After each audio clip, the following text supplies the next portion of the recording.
Hello नमस्कार दोस्तों, स्वागत है आपके अपने यूट्यूब चैनल हिंदी संसार शाला में। एक बार फिर से हम आप लोगों के सामने एक नए टॉपिक लेकर हाजिर हुए हैं और इस टॉपिक का नाम है आदिकाल।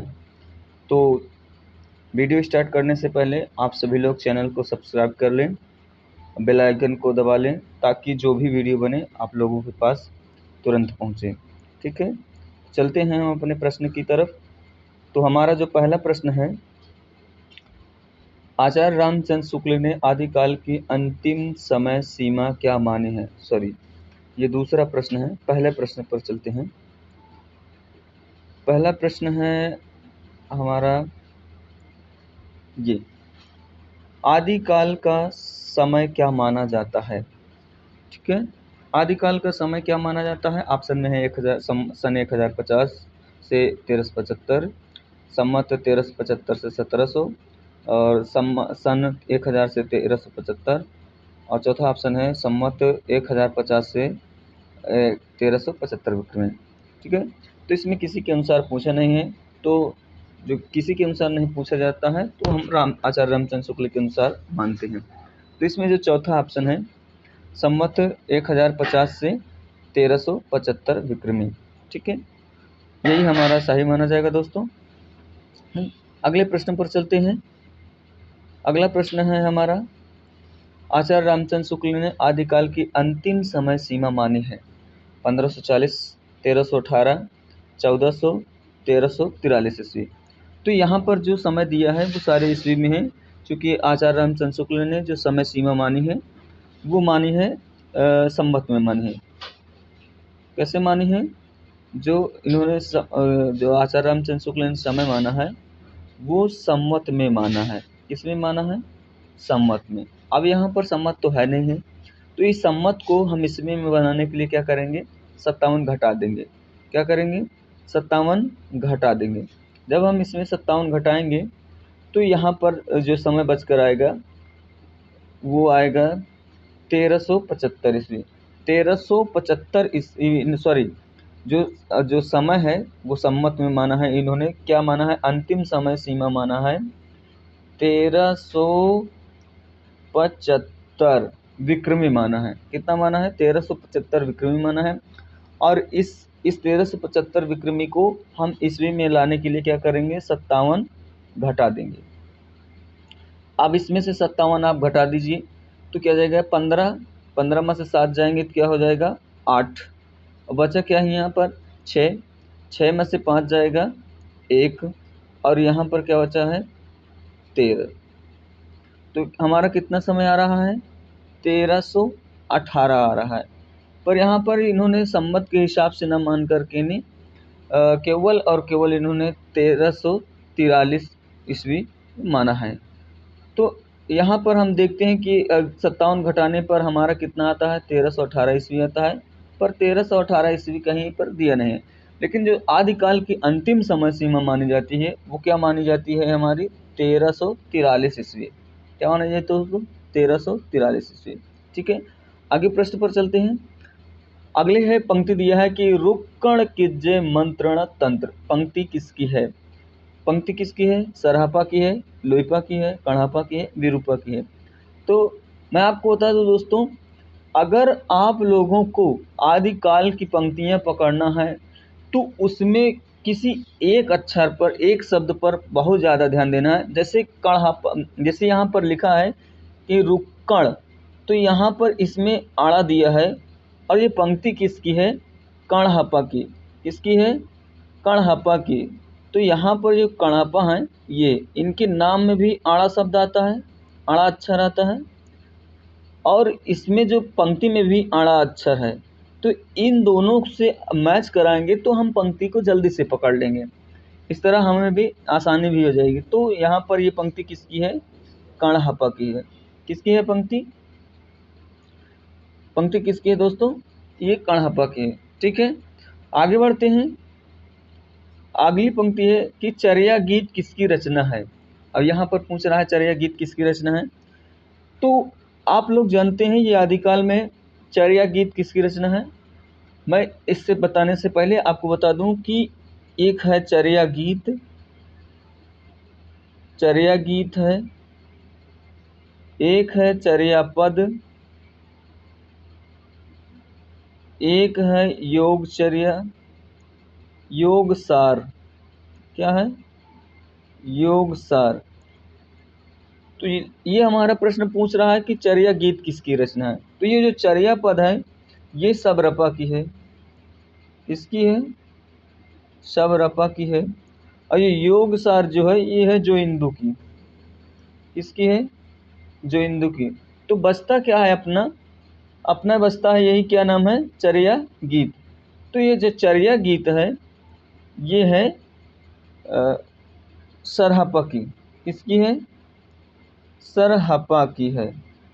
ठीक है दोस्तों, तो जो हमारा ऑप्शन होगा कि चर्या गीत किसकी रचना है, चर्या गीत किसकी रचना है, तो वो किसकी है? सरहपा की। किसकी हो जाएगी दोस्तों? सरहपा की। ठीक है, आगे चलते हैं प्रश्न पर। आदिकाल साहित्य में सिंगारिक वर्णन मुख्यतः किस भाषा का किया गया है? मतलब कि प्रश्न कह रहा है कि जो आदिकाल में सिंगारिक वर्णन हुआ है वो किस भाषा से किया जाता था? अपभ्रंश से किया जाता था, डिंगल से किया जाता था, ब्रजभाषा से किया जाता था? किससे किया जाता था? अपभ्रंश से, डिंगल से, ब्रजभाषा से या पिंगल से? तो आप लोग जानते हैं कि जो आदिकाल में दो तरह की भाषाएं चलती थी, एक डिंगल भाषा चलती थी और एक पिंगल भाषा चलती थी। जो डिंगल भाषा थी, जो डिंगल भाषा थी इसमें वीर परक रचनाएं लिखी जाती थी। कैसे लिखी जाती थी? वीर परक रचनाएं। ठीक है, और जो डिंगल भाषा थी आपकी इसमें लिखी जाती थी सिंगारिक परक रचनाएं, सिंगार परक रचनाएं। ठीक है दोस्तों, क्या लिखी जाती थी? सिंगार परक रचनाएं। तो आपका जो सही उत्तर होगा वो होगा चौथा ऑप्शन, सिंगार, वो क्या है चौथा ऑप्शन? पिंगल भाषा। क्या होगा? पिंगल भाषा। अब आप लोग जान लें कि जो पिंगल भाषा है इसका निर्माण कैसे हुआ है।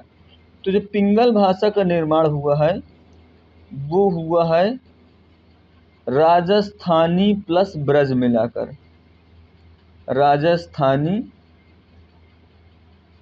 प्लस ब्रज को मिलाकर हुआ है। ठीक है, ये पिंगल भाषा का निर्माण हुआ है। आगे चलते हैं दोस्तों। अगला प्रश्न है कि भरत मुनि ने लोक भाषा को अपभ्रंश नाम न देकर क्या कहा है? आदिकालीन, उस समय जो आदिकालीन भाषा थी, आदिकालीन जो भाषा थी उस समय कोई अपभ्रंश कहता था, तो कोई लोक भाषा कहता था, कोई देश भाषा कहता था। लोक भाषा का मतलब है कि जो आमजन में बोली जाती थी। ठीक है, तो प्रश्न कह रहा है कि उसी लोक भाषा को अपभ्रंश नाम न देकर भरत मुनि ने क्या नाम दिया था? साधु भाषा नाम दिया था, या देश भाषा नाम दिया था, या संध्या भाषा नाम दिया था, या आहट भाषा नाम दिया था? ठीक है दोस्तों, क्या नाम दिया था? साधु भाषा, देश भाषा, संध्या भाषा, आहट भाषा। तो आचार्य भरत मुनि ने लोक भाषा को अपभ्रंश नाम न देकर कौन सी भाषा नाम दिया था? देश भाषा। क्या नाम दिया था? देश भाषा नाम दिया था। ठीक है दोस्तों, आगे बढ़ते हैं। डॉक्टर नागेंद्र ने आदिकाल की समय सीमा क्या मानी है? डॉक्टर नागेंद्र ने आदिकाल की समय सीमा क्या मानी है? छठी सदी के मध्य से 14वीं सदी के मध्य, 14वीं सदी के मध्य से 17वीं सदी के मध्य, या 7वीं सदी के मध्य से 14वीं सदी के मध्य, या 17वीं सदी के मध्य से 19वीं सदी के मध्य? क्या माना है दोस्तों? तो जो डॉक्टर नागेंद्र हैं उन्होंने ये इसकी जो आदिकाल की समय सीमा मानी है, आदिकाल की समय सीमा जो उन्होंने मानी है वो क्या मानी है? वो ये मानी है 7वीं सदी के मध्य से 14वीं सदी के मध्य। ठीक है दोस्तों, आगे बढ़ते हैं। कबीर परिचय रचना है, कबीर परिचय रचना किसकी है? कबीर दास की है, नाभादास की है, दुखारन दास की है, या अनंत दास की है? तो ये कबीर परिचय किसकी रचना है? अनंत दास की रचना है। किसकी रचना है दोस्तों? अनंत दास की रचना है। आगे प्रश्न पर चलते हैं। अगला प्रश्न हमारा है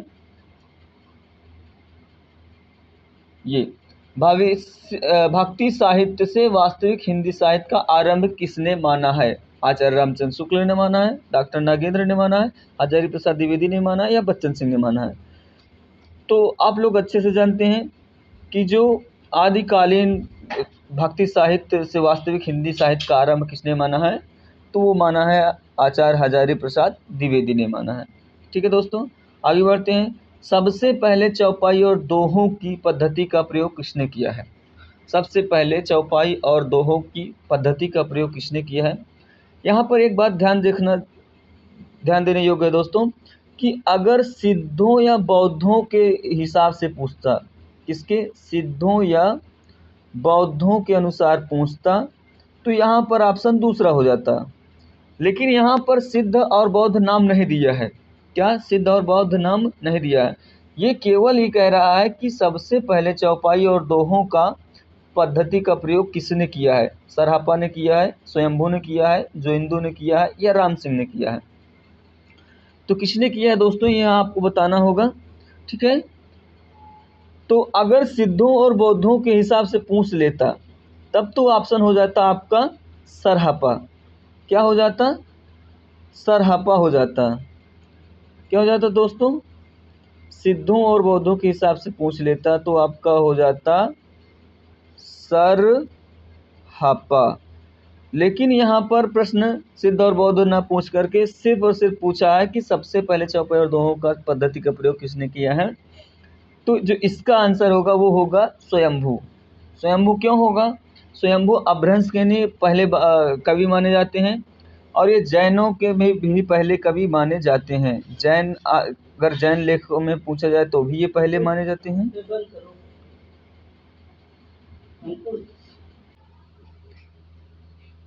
ठीक है दोस्तों, और ऐसे पूछ ले, सामान्यतः पूछ ले, तो हम वहाँ पर क्या लगाएंगे?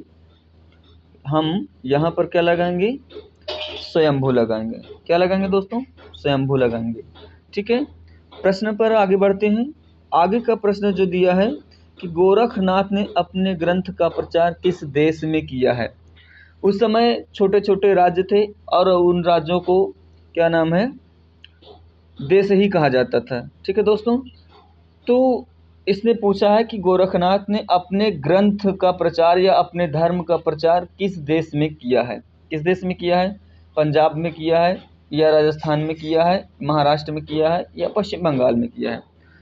अब यहाँ पर ऑप्शन के हिसाब से हम सही करेंगे। अगर वैसे ऑप्शन होता पश्चिमी देश, पूर्वी देश, या उत्तरी, या दक्षिणी, तो वहाँ पर दूसरा ऑप्शन हो जाता। पर यहाँ पर उस स्थान दिया है कि कौन सा होगा, पंजाब में होगा, या राजस्थान में होगा, या महाराष्ट्र में होगा। तो गोरखनाथ ने अपने ग्रंथ का प्रचार या अपने धर्म का प्रचार कहाँ किया था? ये इन्होंने पंजाब में किया था। ठीक है दोस्तों, आगे बढ़ते हैं। अगला प्रश्न है कि पौम चरिऊ कितने खंडों में है? ठीक है, अब हम देखते हैं ये पौम चरिऊ रचना है।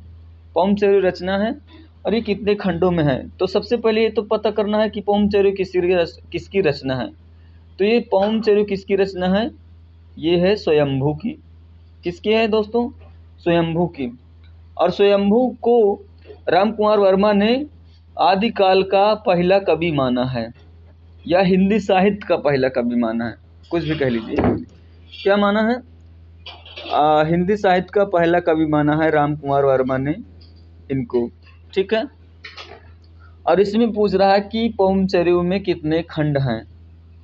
तो दोस्तों जान लीजिए पौम चरिऊ में कितने खंड हैं। पौम चरिऊ में कुल कितने खंड हैं दोस्तों?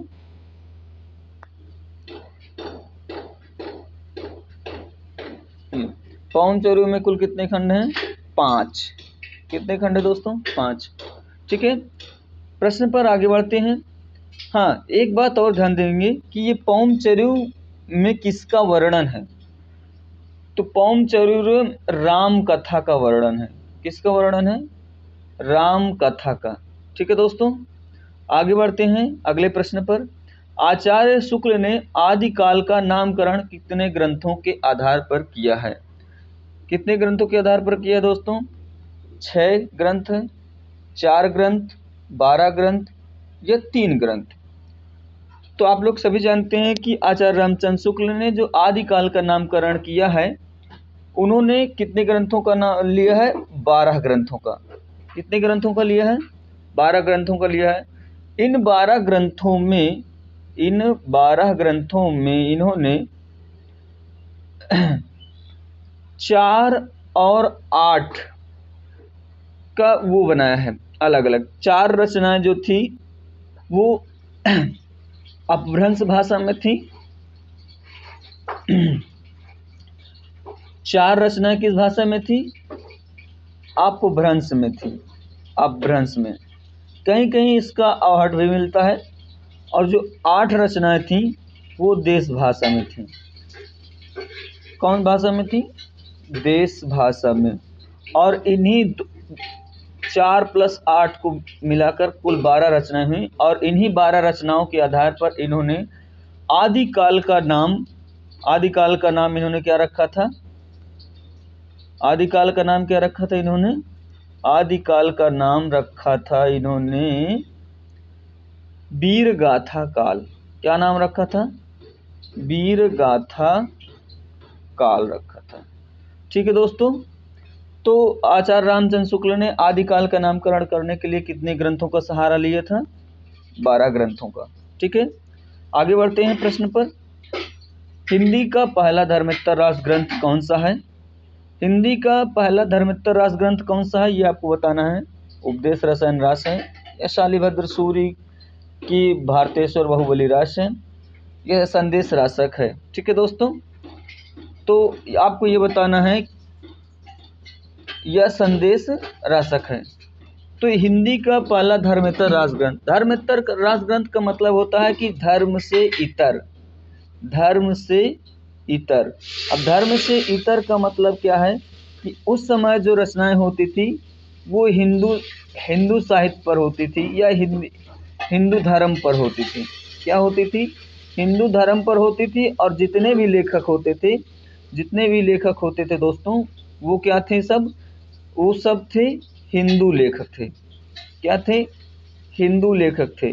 फिर वो चाहे सरापा रहे हों, स्वयंभू रहे हों, या कढ़ापा रहे हों, लुईपा रहे हों, जो भी जितने भी लेखक रहे हों, वो सारे क्या थे? हिंदू थे। लेकिन एक ऐसे लेखक हुए जिन्होंने क्या नाम है, हिंदू नहीं थे। तो कौन थे? वो थे अब्दुल रहमान।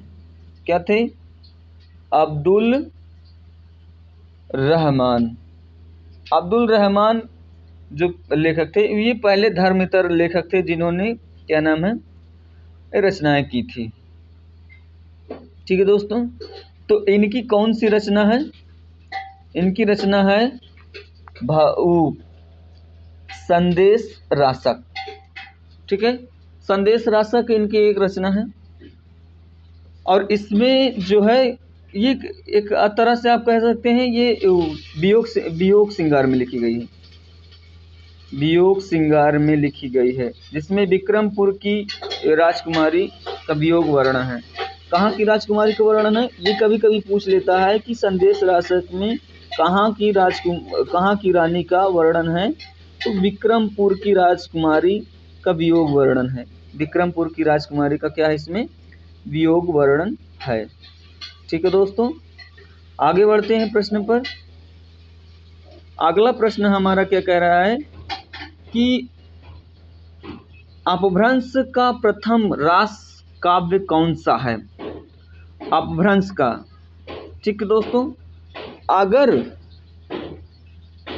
यहीं पर अगर हिंदी का पहला रास ग्रंथ पूछ लेता तब इसका ऑप्शन दूसरा हो जाता, पर यहाँ पर यह अपभ्रंश का पहला रास ग्रंथ पूछता है, तो इसको बताना है। तो क्या होगा? संदेश रासक होगा या उपदेश रसायन रास होगा?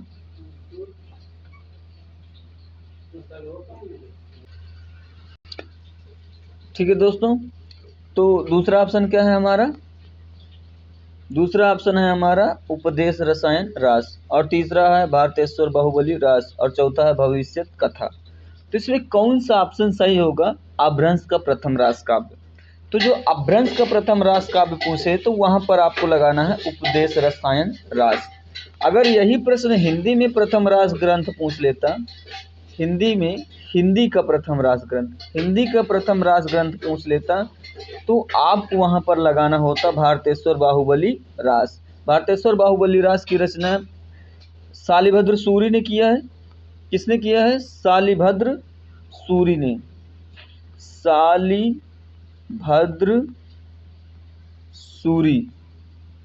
शालिभद्र सूरी ने किया था। कब किया था? 1184 ईस्वी में। शालिभद्र सूरी को हिंदी साहित्य का प्रथम कवि किसने माना है? ये ध्यान दीजिए, जो शालिभद्र सूरी हैं, शालिभद्र सूरी, इनको हिंदी का प्रथम कवि किसने माना है? तो इन्होंने माना है गणपति चंद्र गुप्त ने माना है। किसने माना है? गणपति चंद्र गुप्त ने माना है। शालिभद्र सूरी को हिंदी का पहला कवि किसने माना है? गणपति चंद्र गुप्त ने माना है। ठीक है दोस्तों, आगे प्रश्न पर चलते हैं। गोरखनाथ को हिंदी का प्रथम गद्य लेखक किसने माना है? गोरखनाथ को हिंदी का प्रथम गद्य लेखक किसने माना? आचार्य शुक्ल ने माना है, हजारी प्रसाद ने माना है, मिश्र बंधु ने माना है, डॉक्टर नगेंद्र ने माना है। ठीक है, तो यहाँ पर इन्होंने पूछा है कि गोरखनाथ को हिंदी का प्रथम गद्य लेखक किसने माना। ठीक है, क्योंकि यहाँ पर बताना है कौन सा ऑप्शन सही है।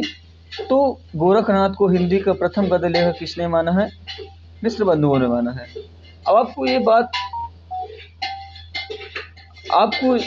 बात पर ध्यान देना होगा कि ये गोरखनाथ को, ठीक है, गोरखनाथ को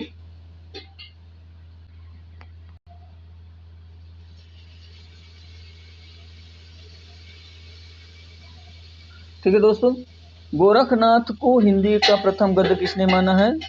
तो इसको माना है मिश्र बंधुओं ने। ये मिश्र बंधुओं के अंतर्गत कौन कौन आते हैं? ठीक है, तो मैं आपको एक ट्रिक बता देता हूं, मिश्र बंधुओं के अंतर्गत कौन कौन आते हैं। इसमें आते हैं, कौन कौन आएंगे दोस्तों? ये है ट्रिक, गणेश श्याम शुक। गणेश श्याम शुक, तो गणेश पे हो जाएगा, यहाँ पर क्या हो जाएगा? गणेश से हो जाएगा यहाँ पर गणेश बिहारी मिश्र। क्या हो जाएगा दोस्तों? गणेश बिहारी मिश्र। और श्याम से हो जाएगा श्याम बिहारी मिश्र। क्या हो जाएगा? श्याम बिहारी मिश्र। और सुख से हो जाएगा, क्या हो जाएगा? सुख से सुखदेव बिहारी मिश्र। सुखदेव बिहारी मिश्र। कहीं प्रश्न आता है कि निम्न में से कौन मिश्र बंधुओं के अंतर्गत नहीं आता है? तो वहां पर इनके जो चाचा हैं, इनके चाचा का नाम है कृष्ण बिहारी मिश्र। क्या नाम है? कृष्ण बिहारी मिश्र। इन्हीं का नाम दे देता है और लोग इसी में हो जाते हैं कंफ्यूज। तो ध्यान रखना दोस्तों, इसकी ट्रिक है गणेश श्याम शुक। ठीक है, आगे चलते हैं प्रश्न पर। एक बात और बता दें आपको, यहाँ पर जो आचार्य शुक्ल ने माना है हिंदी का प्रथम कवि, तो इन्होंने चंद्रबरदाई को माना है। किसको माना है? चंद्रबरदाई को माना है। हजारी प्रसाद द्विवेदी तो मैं बता चुका अभी, इन्होंने किसको माना है? अब्दुल रहमान को माना है। किसको माना है? अब्दुल रहमान को माना है। ठीक है दोस्तों, और बचते हैं नागेंद्र। कौन बचते हैं? नागेंद्र। तो इन्होंने माना है सरहापा को। किसको माना है दोस्तों? सरहापा को माना है। ठीक है, प्रश्न पर आगे बढ़ते हैं। आगे प्रश्न है हमारा, आगे प्रश्न है क्या है दोस्तों? देखते हैं। आगे प्रश्न है, डॉक्टर राम कुमार वर्मा के काल विभाजन में हिंदी साहित्य का प्रारंभ कब से माना जाता है? कब से माना जाता है दोस्तों? डॉक्टर राम कुमार वर्मा ने हिंदी साहित्य का पहला किसको माना है, हिंदी साहित्य का जो समय माना है वो किससे माना है। ठीक है, यहाँ पर दिख रहा होगा आप लोगों को, डॉक्टर राम कुमार वर्मा के काल विभाजन में हिंदी साहित्य का प्रारंभ कब से माना जाता है। ठीक है, तो आप लोग ध्यान दीजिए कि डॉक्टर राम कुमार वर्मा ने जो हिंदी साहित्य का काल विभाजन किया है वो 5 कालखंडों में किया है, संधि काल, संधि काल, चारण काल और भक्ति काल, रीति काल और आधुनिक काल। तो वही पूछ रहा है कि जो इन्होंने आदिकाल का समय माना है, काल विभाजन किया है, वो उसका प्रारंभ कहाँ से माना है। ठीक है, तो इसका प्रारंभ कहाँ से माना है इन्होंने, देखते हैं क्या माना है इन्होंने। 700 विक्रम संवत माना है, या 750 विक्रम संवत माना है, या 1000 विक्रम संवत माना है, या 1050 विक्रम संवत माना है। तो ध्यान देने योग्य बात है कि जो इन्होंने जो काल विभाजन किया है, इन्होंने सिर्फ और सिर्फ भक्ति काल तक किया है। कहाँ तक किया है, भक्ति काल तक किया है। और इनका जो साहित्य है वो 693 से लेकर के 1693 ईस्वी तक है। अगर आपको नहीं पता है, इतना पता है 693 पता है, तो आप इस 693 में 57 जोड़ दें। क्या करेंगे, इस 693 में आप 57 जब जोड़ देंगे तो आपका आंसर मिल जाएगा। तो क्या हो जाएगा, 7 3 10 के 0, 9 3 12 1 13 के 3, और ये 6 में 1 हासिल हो जाएगा 7। तो कितना हो जाएगा, कितना हो जाएगा दोस्तों, फिर से देखते हैं। 693 में 57 जोड़ दीजिए। ठीक है,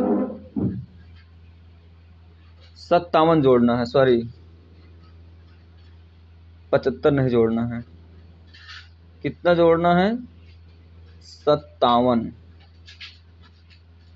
कितना जोड़ना है दोस्तों, 57। तो 7 3 10, 9 5 14, 1 15 और 6 1 7। कितना आ गया दोस्तों, 57 आ गया। कितना आ गया दोस्तों, 750 विक्रमी। ठीक है, कितना आ गया, 750 विक्रमी। तो जो राम कुमार वर्मा हैं, इन्होंने अपना समय क्या माना है, आदिकाल का जो प्रारंभ माना है, क्या माना है, 750 विक्रमी माना है। ठीक है दोस्तों, आगे बढ़ते हैं। आगे प्रश्न है कि कैमासवध किस आदिकालीन रचना का अंश है। अभी अंश का मतलब है कि कैमासवध एक वो है सर्ग या खंड। ठीक है, जैसे कोई रचना है हमीर रासो, क्या है, जैसे हमीर रासो है, हमीर रासो कितने खंडों में है, या जैसे परमाल रासो है, ये कितने खंडों में, ये पृथ्वीराज रासो कितने खंडों में, एक खुमार रासो कितने खंडों में है। तो यही प्रश्न पूछ रहा है कि कैमासवध किस आदिकालीन रचना का अंश है। ठीक है, तो यहाँ पर देखते हैं कि ये जो पृथ्वीराज रासो है चंद्रराय की रचना, ये कितने खंडों में है, ये 69 खंडों में है। और पृथ्वीराज रासो के खंडों को खंड नहीं कहा गया, क्या कहा गया है, पृथ्वीराज रासो के अध्याय या खंड या सर को क्या कहा गया है, समय कहा गया है। क्या कहा गया दोस्तों, समय। तो पृथ्वीराज रासो में कितने समय हैं, 69 समय हैं। ठीक है ना, तो उसी में से एक समय है कैमासवध। क्या है, कैमासवध। तो इस कैमासवध किस में है, पृथ्वीराज रासो में है। ठीक है दोस्तों, आगे प्रश्न पर चलते हैं। अगला प्रश्न है बीसल देव रासो का प्रधान रस क्या है। बीसल देव रासो का प्रधान रस क्या है दोस्तों, यह आपको बताना है। बीसल देव रासो नरपति नाल की रचना है। किसकी रचना है, नरपति नाल की है, नरपति नाल की रचना है। और इसमें पूछ रहा है कि कौन सा रस है। तो बीसल देव रासो को बीसल देव रासो को आचार्य रामचंद्र शुक्ल ने हिंदी का पहला वीर काव्य माना है। पर यहाँ पर उससे कोई मतलब नहीं, यहाँ पर सिर्फ और सिर्फ क्या बताना है आपको, प्रधान रस बताना है। तो बीसल देव रासो का जो प्रधान रस है वो क्या है, श्रृंगार रस है। ठीक है, श्रृंगार रस है। आगे प्रश्न पर चलते हैं। आगे प्रश्न है हमारा, आदिकाल में चरित्र काव्य सर्वाधिक किस साहित्य में रचे गए हैं। ठीक है, तो आदिकाल में चरित्र काव्य क्या होता है, जिसमें किसी राजा या किसी महान व्यक्ति के चरित्रों का वर्णन किया जाता है। चरित्रों मतलब जीवन का वर्णन, उनके जीवन में क्या हुआ क्या नहीं हुआ, ये उसका वर्णन होता है। जैसे तो उसमें पूछ रहा है कि किस चरित्र आदिकाल में चरित्र का सर्वाधिक साहित्य में किस साहित्य में रचे गए हैं। जैन साहित्य में रचा गया है, या रासो साहित्य में रचा गया है, या नाथ साहित्य में रचा गया है, सिद्ध साहित्य में रचा गया। ठीक है ना। तो जो सर्वाधिक चरित्र काव्य लिखे गए हैं वो जैन साहित्य में लिखे गए हैं, और जैन साहित्य में सर्वाधिक चरित्र काव्य लिखे गए हैं, और यह सर्वाधिक प्रमाणिक भी माने जाते हैं। जो सर्वाधिक प्रमाणिक काव्य हैं वो जैन साहित्य है। ठीक है दोस्तों, आगे बढ़ते हैं। आगे प्रश्न है कि भाषा सर्वेक्षण किसकी रचना है। तो भाषा सर्वेक्षण किसकी रचना है? श्यामसुंदर दास की है, ग्रियर्सन की है, शुक्ल की है, या लल्लू लाल की है। ठीक है। तो जो भाषा सर्वेक्षण है ये एक व्याकरणिक ग्रंथ है। क्या है? व्याकरणिक ग्रंथ है, व्याकरणिक ग्रंथ है। और ये ग्रंथ किसका है ये आपको बताना है। ठीक है दोस्तों, तो किसका ग्रंथ है ये है किसका ग्रंथ है दोस्तों? ये ग्रियर्सन का है। किसका है? ग्रियर्सन का। आगे चलते हैं प्रश्न पर। हिंदी साहित्य की भूमिका के लेखक हैं। हिंदी साहित्य की भूमिका के लेखक हैं डॉक्टर नगेन, हरिऔध, हजारी प्रसाद द्विवेदी, आचार्य रामचंद्र शुक्ल। तो जो हिंदी साहित्य की भूमिका है, हिंदी साहित्य की भूमिका के लेखक हैं हजारी प्रसाद द्विवेदी। हजारी प्रसाद द्विवेदी ने साहित्य के 3 इतिहास लिखे हैं। साहित्य के 3 इतिहास लिखे हैं। पहला है हिंदी साहित्य की भूमिका, और दूसरा है हिंदी साहित्य का आदिकाल। क्या है दोस्तों? क्या है दोस्तों?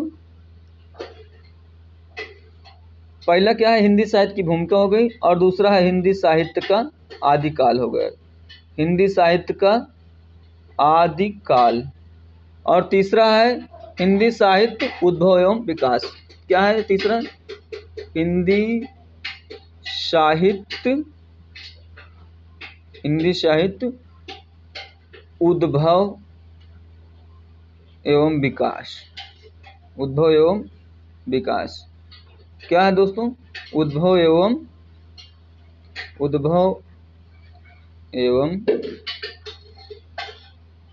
विकास। ठीक है दोस्तों, आगे प्रश्न पर चलते हैं।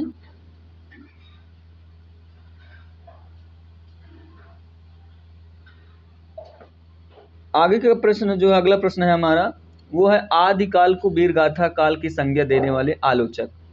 ठीक है ना। प्रश्न आलोचक में पूछ रहा है, आपको कोई दिक्कत नहीं, लेकिन इसमें प्रश्न कह रहा है कि किस विद्वान ने आदिकाल को वीर गाथा काल नाम दिया है। ठीक है ना। सभी विद्वान आदिकाल का कोई न कोई नामकरण दिया है। किसी ने वीर गाथा काल कहा है, किसी ने विजवपन काल कहा है, किसी ने प्रारंभिक काल कहा है, किसी ने संक्रमण काल कहा है। ठीक है दोस्तों, तो यहीं पर ये पूछ रहा है, और किसी ने वीर गाथा युग कहा है, तो किसी ने वीर काल कहा है। ठीक है। तो यहाँ पर ये पूछ रहा है कि आदिकाल को वीर गाथा काल किसने कहा है। ठीक है, तो देखते हैं किसने कहा है। राम कुमार वर्मा ने कहा है, विश्वनाथ प्रसाद मिश्र ने कहा है, द्विवेदी जी ने कहा है, या आचार्य रामचंद्र शुक्ल ने कहा है। ठीक है दोस्तों, तो किसने कहा है आदिकाल को वीर गाथा काल? आदिकाल को वीर गाथा काल की संज्ञा दी है आचार्य रामचंद्र शुक्ल ने। आचार्य रामचंद्र शुक्ल ने अपने इतिहास को 4 भागों में बांटा है, और उसका दोहरा नामकरण किया है। क्या किया है? 4 भागों में बांटकर उसका दोहरा नामकरण किया है। क्या किया दोस्तों? दोहरा नामकरण किया है। ठीक है, दोहरा नामकरण किया है। आदिकाल को इन्होंने वीर गाथा काल कहा है, और पूर्व मध्यकाल को इन्होंने भक्ति काल कहा है, उत्तर मध्यकाल को रीतिकाल कहा है, और आधुनिक काल को इन्होंने क्या कहा है? गद्य काल कहा है। तो हम देखते हैं कि यहाँ पर जो और लेखक हैं वो उन्होंने क्या कहा है।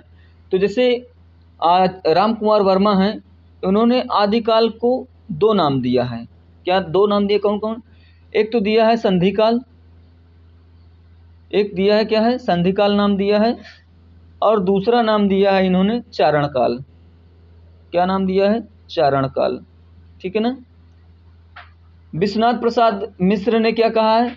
इन्होंने विश्वनाथ प्रसाद मिश्र ने वीर काल कहा है। आदिकाल को क्या कहा है? वीर काल कहा है। क्या कहा है? वीर काल।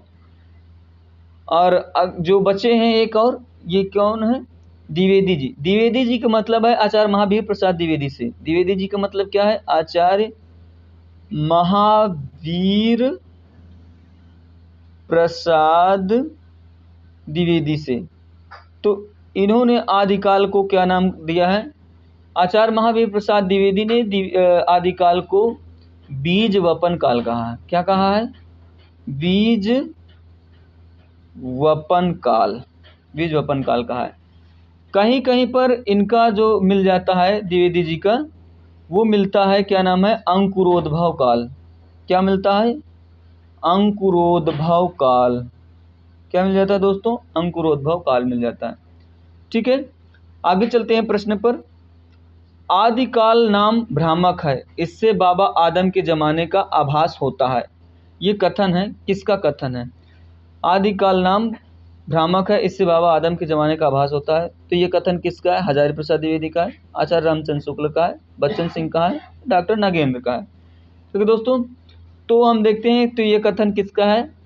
तो यह कथन है डॉक्टर बच्चन सिंह का। किसका है दोस्तों? डॉक्टर बच्चन सिंह का है। ठीक है, आगे बढ़ते हैं प्रश्न पर।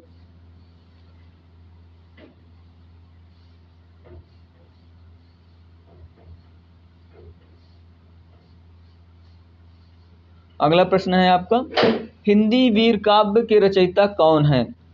अभी यहाँ पर ये जो रचना है ये साहित्य है, इतिहास ग्रंथ है, हिंदी वीर काव्य। तो इसके पूछ रहा है लेखक, हिंदी वीर काव्य के रचयिता कौन है? रामनरेश त्रिपाठी हैं, टीकम सिंह तोमर हैं, विश्वनाथ प्रसाद मिश्र हैं, या आचार्य रामचंद्र शुक्ल हैं। ठीक है दोस्तों, तो हिंदी वीर काव्य के रचयिता कौन है? टीकम सिंह तोमर। यहाँ पर जितने भी ऑप्शन हैं वो सभी किसी न किसी ने इतिहास ग्रंथ लिखा है। जैसे रामनरेश त्रिपाठी हैं तो इन्होंने लिखा है कविता कौमुदी, कविता कौमुदी, कविता कौमुदी लिखा है, जो 8 भाग में है। कितने भागों में है? 8 भाग में है। ठीक है दोस्तों, और विश्वनाथ प्रसाद मिश्र इन्होंने लिखा है हिंदी साहित्य का अतीत, 2 भाग में लिखा है, हिंदी साहित्य का अतीत। कितने भागों में लिखा है? हिंदी साहित्य का अतीत 2 भाग में लिखा है। और ये आचार्य रामचंद्र शुक्ल इन्होंने लिखा है हिंदी साहित्य का इतिहास, हिंदी साहित्य का इतिहास, हिंदी साहित्य का इतिहास। इनका इतिहास काफ़ी महत्वपूर्ण है और लगभग इन्हीं के इतिहास से सारा समय या सारे माना जाता है। ठीक है दोस्तों, ये प्रमाणिक ग्रंथ माना जाता है और इसका समय है 1929 से। क्या है? 1929 से। बहुत महत्वपूर्ण है इनका ग्रंथ, ये आप लोग ध्यान रखिएगा। ठीक है, आगे प्रश्न पर चलते हैं। इसमें लिखा है, आगे प्रश्न है, रासो नए नए रोमांस प्रस्तुत करता है और संदेश रासक पुरानी प्रीति को निखार देता है। ठीक है, क्या प्रश्न है? रासो नए नए रोमांस प्रस्तुत करता है और संदेश रासक पुरानी प्रीति को निखार देता है। ये किस आलोचक की पंक्ति है या कथन कह सकते हो? तो देखते हैं किसका है। हजारी प्रसाद द्विवेदी का है, या नंदुलारे वाजपेयी का है, या दशरथ ओझा का है, या आचार्य रामचंद्र शुक्ल का है। ठीक है दोस्तों, तो ये जो प्रश्न है, ये कथन किसका है? तो ये कथन किसका है? आचार्य हजारी प्रसाद द्विवेदी का है। ठीक है दोस्तों, आगे बढ़ते हैं प्रश्न पर।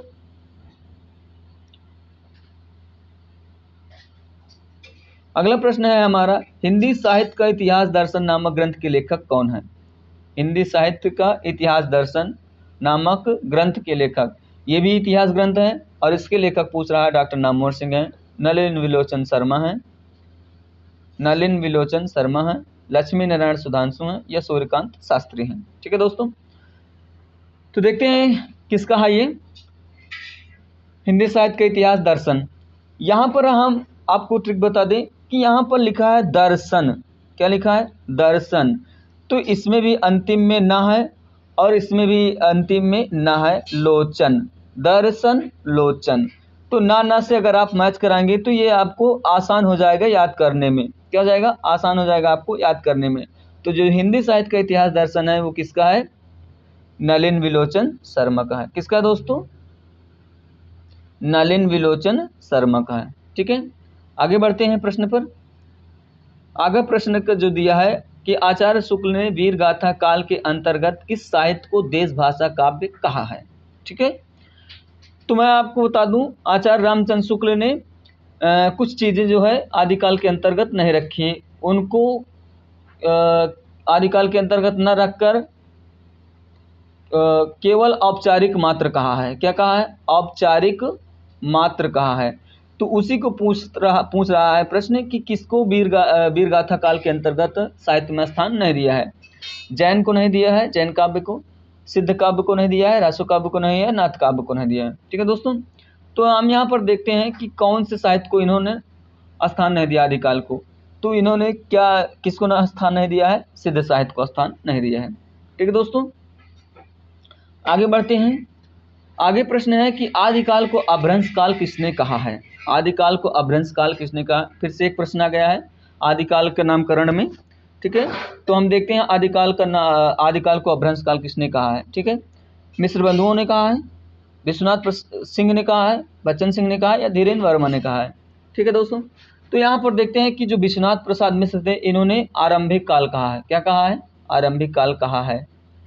आरंभिक काल कहा है। ठीक है, बच्चन सिंह ने आदिकाल को अभ्रंश काल न कहकर कुछ दूसरा कहा है, फिलहाल इस समय याद नहीं। और विश्वनाथ सिंह, इन्होंने आदिकाल का नामकरण ही किया ही नहीं है। बचता कौन है? धीरेन्द्र वर्मा। तो जो धीरेन्द्र वर्मा है, इन्होंने आदिकाल को अभ्रंश काल नाम दिया है। क्या नाम दिया है? आदिकाल को अभ्रंश काल नाम दिया है। ठीक दोस्तों, आगे बढ़ते हैं। गोरखवाणी के संपादक कौन है? ठीक है, गोरखवाणी के संपादक कौन है? प्रबोध चंद बागची हैं, पीताम्बर दत्त बड़थवाल हैं, श्याम सुंदर दास हैं, राहुल संकृत्यायन हैं। ठीक है, कौन है? राहुल संकृत्यायन। ठीक है दोस्तों, आगे देखते हैं कौन सा सही है। तो जो गोरखवाणी के संपादक हैं वो कौन है? पीताम्बर दत्त बड़थवाल हैं। ठीक है दोस्तों, आगे बढ़ते हैं प्रश्न पर। आदिकाल को अंकुरोद्भव काल किसने कहा है? आदिकाल को क्या कहा? अंकुरोद्भव काल किसने कहा? यह प्रश्न मैं आपको बता चुका हूं, प्रश्न आप लीक हो गया है, तो जाहिर सी बात है आप लोग बिना पूछे ही बता सकते हैं आदिकाल को अंकुरोद्भव काल किसने कहा है। किसने कहा है? आचार्य महावीर प्रसाद द्विवेदी ने कहा है। ठीक है दोस्तों, आगे बढ़ते हैं। आगे प्रश्न है हमारा, क्या है? गोरखनाथ अपने युग के सबसे बड़े नेता थे। प्रश्न थोड़ा कटा हुआ है दोस्तों, पर मैं प्रश्न पढ़कर बता रहा हूं। इसमें लिखा है कि प्रश्न है, गोरखनाथ अपने युग के बड़े नेता थे। बड़े नेता थे, ये पूछ रहा है कथन किसका है। गोरखनाथ अपने युग के बड़े नेता थे, कथन किसका है? ठीक है दोस्तों, तो ये कथन किसका है? नागेंद्र का है, या हजारी प्रसाद द्विवेदी का है, या राम कुमार वर्मा का, या गणपति चंद्रगुप्त का है। ठीक है, तो जो गोरखनाथ थे वो अपने युग के सबसे बड़े नेता थे, कथन किसका है? हजारी प्रसाद द्विवेदी का है। किसका है दोस्तों? हजारी प्रसाद द्विवेदी का है। आगे प्रश्न पर चलते हैं। नेमिनाथ रास में कितने छंद हैं? कितने छंद हैं नेमिनाथ रास में? ठीक है दोस्तों, नेमिनाथ रास में कितने छंद हैं? 58 है, 57 है, 68 है।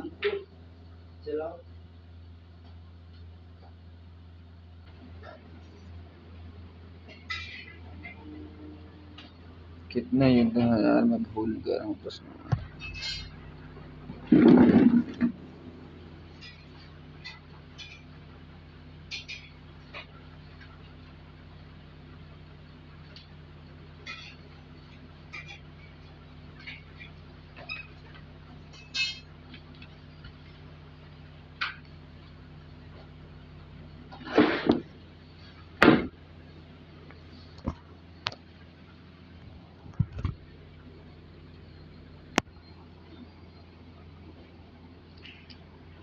छत्तीस नंबर है।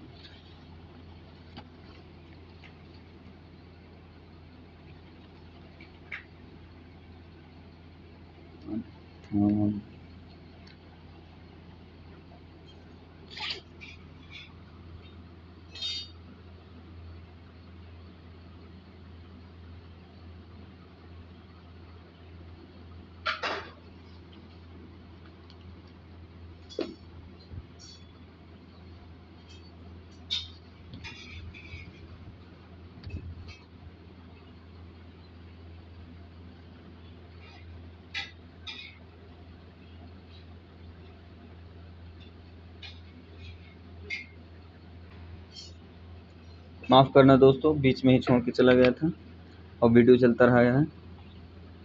तो इसमें जो हमारा प्रश्न है क्या है कि परमाल रासो में वीर बनाफरों के कितने युद्धों का वर्णन है? कितने युद्धों का वर्णन है दोस्तों? 24, 50, 52 या 68? कितने युद्धों का वर्णन है? 24, 50, 52 या 68?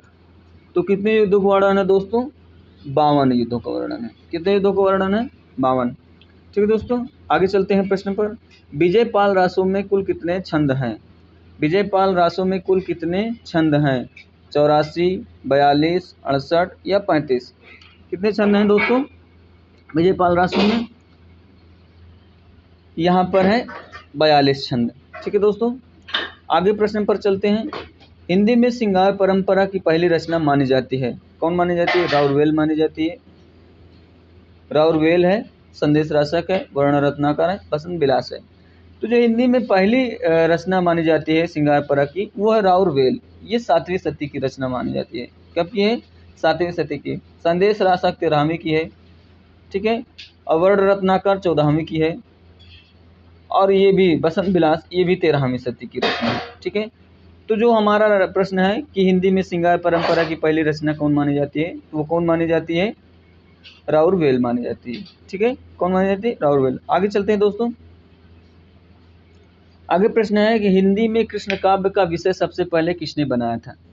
हिंदी में कृष्ण काव्य का विषय सबसे पहले किसने बनाया था? किसने बनाया था दोस्तों? सूरदास ने बनाया था, ये गोरखनाथ ने बनाया था, रसखान ने बनाया था, ये विद्यापति ने बनाया था। ठीक है दोस्तों, तो सबसे पहले हम पूछ रहे हैं कि हिंदी में, तो अगर हिंदी में पूछ रहा है पहले, तो जाहिर सी बात है ये सूरदास हैं, ये भक्ति काल के हैं, ये तो होंगे नहीं। गोरखनाथ हैं, गोरखनाथ आदिकाल के हैं, इन्होंने कृष्ण भक्ति काव्य पर रचना की है, मेरे हिसाब से नहीं की है। ठीक है, रसखान भी भक्ति काल के हैं, तो ये भी नहीं होंगे। तो एक ही ऑप्शन बचता है विद्यापति। विद्यापति ही क्या है? हिंदी में कृष्ण काव्य के प्रवर्तक माने जाते हैं। ठीक है दोस्तों, आगे प्रश्न पर चलते हैं। प्रभावशाली सिद्ध होने के कारण सिद्धों में लोइपा का स्थान प्रथम है, यह कथन किसका है? प्रभावशाली सिद्ध होने के कारण सिद्धों में लोइपा का स्थान प्रथम है, तो ये कथन किसका वह है? आपको बताना है। शुक्ल का है, डॉक्टर राम कुमार वर्मा का है, हजारी प्रसाद द्विवेदी का है, या डॉक्टर नगेंद्र का है। ठीक है दोस्तों, तो इसको आपको बताना है। तो यह कथन किसका है? ये कथन है डॉक्टर राम कुमार वर्मा का। आगे बढ़ते हैं दोस्तों। नाथों की भाषा को फक्कड़ी भाषा किसने कहा है? यहाँ पर ये प्रश्न है, नाथों की भाषा को फक्कड़ी भाषा किसने कहा है? तो आदिकाल में क्या कहा था? नाथ साहित्य था, सिद्ध साहित्य था, नाथ साहित्य था, सिद्ध साहित्य था, जैन साहित्य था। ठीक है ना, जैन साहित्य था। तो वही पूछ रहा है कि जो नाथ साहित्य थे उनकी भाषा को फक्कड़ी भाषा किसने कहा है? ठीक है, एक प्रश्न मैं आपको और बता दूं, नाथों की संख्या कितनी मानी जाती है? 9। कितनी मानी जाती है दोस्तों? 9 मानी जाती है। ठीक है, तो अब प्रश्न पर चलते हैं कि नाथों की भाषा को फक्कड़ी भाषा किसने कहा है? फक्कड़ी भाषा किसने कहा है? ये आपको ध्यान देना होगा। नाथों की भाषा को फक्कड़ी भाषा किसने कहा है? ठीक है दोस्तों, किसने कहा है नाथों की भाषा को फक्कड़ी भाषा? बनारसीदास चतुर्वेदी ने कहा है। किसने कहा है? बनारसीदास चतुर्वेदी ने कहा है, या राम स्वरूप चतुर्वेदी ने कहा है। ठीक है, या चतुर्सेन शास्त्री, सॉरी यहाँ पर ऑप्शन 2 और ऊपर है। ठीक है दोस्तों,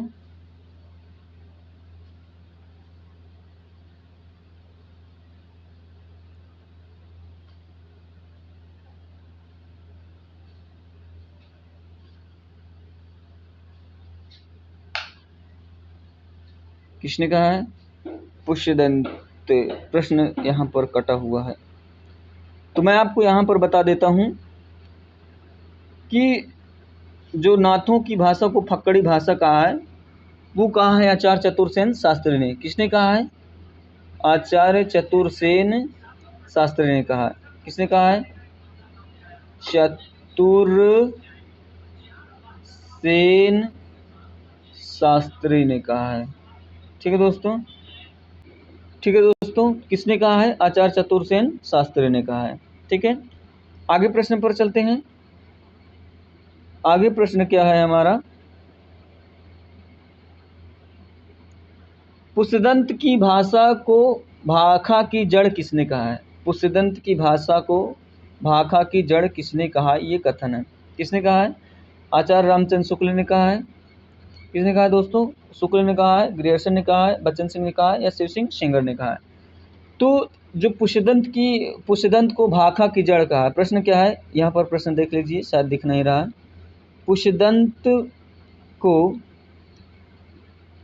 पुष्यदंत को भाखा की जड़, पुष्यदंत को भाखा की जड़ किसने कहा है? ये प्रश्न है। तो देखना इस प्रश्न पर किसने कहा है? आचार्य शुक्ल ने कहा है, या ग्रियर्सन ने कहा है, या बच्चन सिंह ने कहा, या शिव सिंह सेंगर ने कहा? तो पुष्यदंत को भाखा की जड़ किसने कहा है? शिव सिंह सेंगर ने कहा है। किसने कहा दोस्तों? शिव सिंह सेंगर ने कहा है। किसने कहा है? शिव सिंह सेंगर ने कहा है। अगले प्रश्न पर चलते हैं। पौंचर्य कितने कांडों में है? मैं आपको बता चुका हूँ पौंचर्य किसकी रचना है। पुष्यदंत स्वयंभू की रचना है। ये किसकी रचना है? स्वयंभू की है। कितने कांड हैं इसमें? इसमें 5 कांड हैं। किसकी कथा है? राम कथा है। ठीक है दोस्तों, किसकी कथा है? राम कथा है। अब ये पूछ रहा है कितने कांडों में है, तो बता दिए कितने कांडों में दोस्तों? 5 कांडों में है। कितने कांडों में है? 5 कांडों में। तो ऑप्शन हमारा तीसरा सही हो जाएगा यहाँ पर। ठीक है दोस्तों, आगे बढ़ते हैं। किसने स्वयं को कुकवि कहा है? ठीक है दोस्तों, किसने स्वयं को कुकवि कहा है? क्या कहा है? किसने स्वयं को कुकवि कहा है? ये प्रश्न है। क्या है? ये प्रश्न है आपका, किसने स्वयं को कुकवि कहा है? सरापा ने कहा है अपने आप को, या स्वयंभू ने कहा अपने आप को, पुष्यदंत ने कहा है आपको, या विद्यापति ने अपने आप को कहा है? किसने कहा दोस्तों स्वयं को कुकवि? अगर सुकवि आ जाता तो सुकवि की जो उपाधि मिली थी, सुकवि की, तो सुकवि की उपाधि मिली थी आपके अंबिका दत्त व्यास को। किसको मिली थी? अंबिका दत्त व्यास को। लेकिन यहाँ पर तो क्या पूछ रहा है दोस्तों? कुकवि पूछ रहा है। क्या पूछ रहा है? क्या पूछ रहा है दोस्तों? कुकवि पूछ रहा है। तो कुकवि किसने कहा है अपने आप को? स्वयंभू ने कहा है। किसने कहा दोस्तों? स्वयंभू ने अपने आप को कहा है। आगे प्रश्न पर चलते हैं। आगे प्रश्न है, आदिकाल का सबसे प्रामाणिक साहित्य माना जाता है। आदिकाल का सबसे प्रामाणिक साहित्य कौन माना जाता है? राज साहित्य, रासो साहित्य, जैन साहित्य, या नाथ साहित्य? इस प्रश्न को आपको मैं पहले ही चर्चा कर चुका हूँ कि जो आदिकाल में जैन साहित्य है वो सर्वाधिक प्रामाणिक माना जाता है, और सर्वाधिक चरित काव्य भी इसी में लिखे गए हैं। सर्वाधिक चरित काव्य भी जैन साहित्य में लिखा गया है, और सर्वाधिक प्रामाणिक भी चरित काव्य है। ठीक है दोस्तों, आगे प्रश्न पर चलते हैं। किसने बीसल देव रासो को रासो ग्रंथ न मानकर रास ग्रंथ माना है? ठीक है दोस्तों, किसने बीसल देव रासो को रासो ग्रंथ न मानकर रास ग्रंथ माना है? ठीक है, आपको बताना है यहाँ पर किसने माना है। ठीक है, किसने माना है दोस्तों? शिव सिंह सेंगर ने माना है, आचार्य शुक्ल ने माना है, भागीरथ मिश्र ने माना है, या गणपति चंद गुप्त ने माना है? किसने माना दोस्तों? तो बीसल देव रासो को रास ग्रंथ न मानकर रास ग्रंथ किसने माना है? वो भागीरथ मिश्र ने माना है। किसने माना दोस्तों? भागीरथ मिश्र ने माना है। आगे प्रश्न पर चलते हैं। साहित्य इतिहास का काम है कवि के कार्यों को साहित्य इतिहास की प्रक्रिया में न्यायोचित दिखाना। कथन क्या है? साहित्य के इतिहास का काम है कवि के कार्यों को इतिहास की प्रक्रिया में न्यायोचित दिखाना है। कथन किसका है ये पूछ रहा है। डॉक्टर नगेंद्र का है, डॉक्टर रामस्वरूप चतुर्वेदी का है, आचार्य रामचंद्र शुक्ल का है, या डॉक्टर नामवर सिंह का है? किसका है ये कथन आपको बताना है। ठीक है दोस्तों, तो ये कथन किसका है? ये कथन है आपके रामस्वरूप चतुर्वेदी का है। किसका कथन? ये रामस्वरूप चतुर्वेदी का है। ठीक है दोस्तों, अगले प्रश्न पर चलते हैं। साहित्य की सर्वोत्तम परिभाषा जीवन की आलोचना है। साहित्य की सर्वोत्तम परिभाषा क्या है? जीवन की आलोचना है। ये कथन बताना है आपको, किसका कथन है।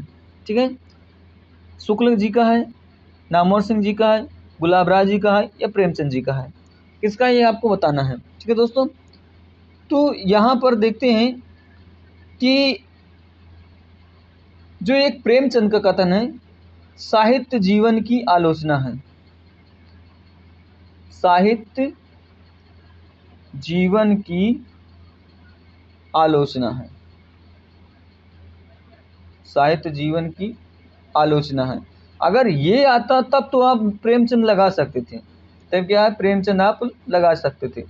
लेकिन बहुत से ऐसे लड़के होंगे, बहुत से ऐसे अभ्यर्थी होंगे जो जीवन की आलोचना देखेंगे, जीवन की आलोचना देखेंगे और प्रेमचंद लगा देंगे, पर वहाँ पर प्रश्न क्या हो जाएगा, आपका गलत हो जाएगा। ठीक है दोस्तों, तो परिभाषा में थोड़ा सा भी अगर डिफरेंस हो जाए तो समझ लो किसी दूसरे की परिभाषा है।